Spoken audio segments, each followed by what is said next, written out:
Welcome back to my YouTube channel. आज हम करेंगे टीएस ग्रेवाल क्लास 11th की अकाउंटेंसी का चैप्टर 15 जिसका नाम है डेप्रिसिएशन का सॉल्यूशन नंबर 23। क्वेश्चन नंबर 23 बच्चों मैंने ऑलरेडी नोट कर रखा है।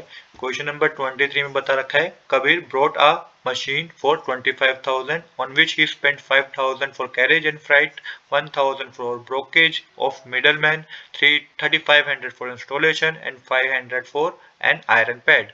The machine is depreciated at the rate 10% per annum on written down value method. After 3 years, the machine was sold to Yash for 30,500 and 500 was paid as commission to the broker, though whom the sale was effected.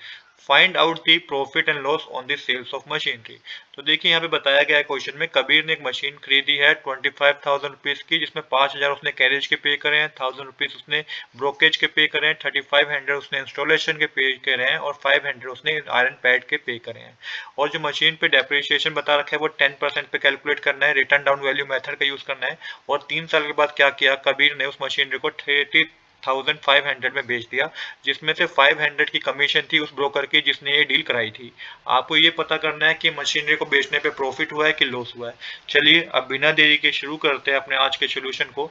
तो सबसे पहले calculate करेंगे total cost of the machine कि machine की total cost है कितनी। Purchase किया उसने 25,000 पे, ऐड करेंगे कैरेज के 5,000 रुपीज, फिर ऐड करेंगे ब्रोकेज के 1,000 रुपीज, ऐड करेंगे इंस्टॉलेशन के 3,500 रुपीज और ऐड करेंगे cost of iron pad 500 rupees, जो कि मशीनरी खरीदने के बाद के खर्चे हैं। तो ये भी सब मशीनरी की कॉस्ट में ऐड होंगे। टोटल जो कॉस्ट हो जाएगी मशीनरी की वो 35,000 रुपीज हो जाएगी। तो मशीनरी कितने की होगी, 35,000 की होगी। अब हमें 3 साल का डेप्रिसिएशन पता करना है, वो भी रिटर्न डाउन वैल्यू मेथड का यूज करना है और 10% डेप्रिसिएशन का रेट ऑफ इंटरेस्ट बता रखा है। तो सबसे पहले डेप्रिसिएशन कैलकुलेट करेंगे ईयर नंबर 1 का। तो टोटल मशीनरी की वैल्यू है 35,000। 35,000 का 10% कैलकुलेट करेंगे तो 3,500 रुपीज होगा। कहने का मतलब ये कि ईयर नंबर 1 के एंड होने के बाद जो मशीनरी की वैल्यू रह गई है वो 31,500 रुपीज रह गई है।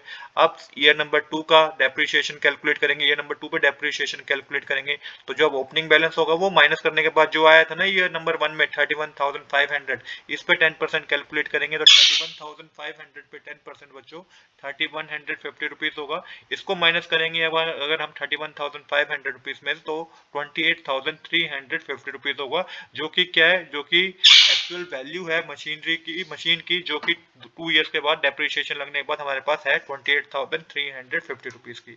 यहाँ पे हम return down value method use कर रहे हैं। तो आपको जो डेप्रिसिएशन कैलकुलेट करना है वो एक्चुअल वैल्यू पे नहीं करना, वो उसकी डेप्रिसिएशन लगी हुई वैल्यू पे आपको द्वारा डेप्रिसिएशन कैलकुलेट करना है। तो यहाँ पे जो 2 साल के बाद मशीन की वैल्यू है 28,350 रुपीज की है। अब ईयर नंबर 3 में इसी 28,350 पे डेप्रिसिएशन लगेगा 10%, जो कि 2835 रुपीज होगा। माइनस करने के बाद जो बुक वैल्यू होगी मशीन की वो 25,513 रुपीज की होगी। तो आफ्टर द 3 ईयर जो मशीन की बुक वैल्यू है वो 25,515 रुपीज की है। अब देखिए बताया गया है क्वेश्चन में कि मशीन को बेचा गया है 30,500 रुपीज में, जिसमें से आप लेस करेंगे कमीशन पेड टू ब्रोकर, जो कि 500 रुपए की कमीशन थी ब्रोकर की जिसने ये डील कराई है। तो नेट सेल मानी जाएगी 30,000 रुपीज की। तो 30,000 रुपीज में हमने उसको सेल कर दिया और एक्चुअल में हमने जब कैलकुलेट किया तो डेप्रिसिएशन लगाने के बाद जो एक्चुअल बुक वैल्यू थी after the 3 year of depreciation, जो बुक वैल्यू थी मशीन की वो 25,515 रुपीज की थी। तो आप 30,000 में से 515 रुपीज माइनस करेंगे तो ये आपको प्रॉफिट आएगा 4,485 रुपीज का। तो बच्चों इसमें हमें प्रॉफिट हुआ है, तो यही हमें इस क्वेश्चन में पता करना था। आज के लिए इतना ही। I hope you like this video. If you like this video please do subscribe this channel. Thanks for watching.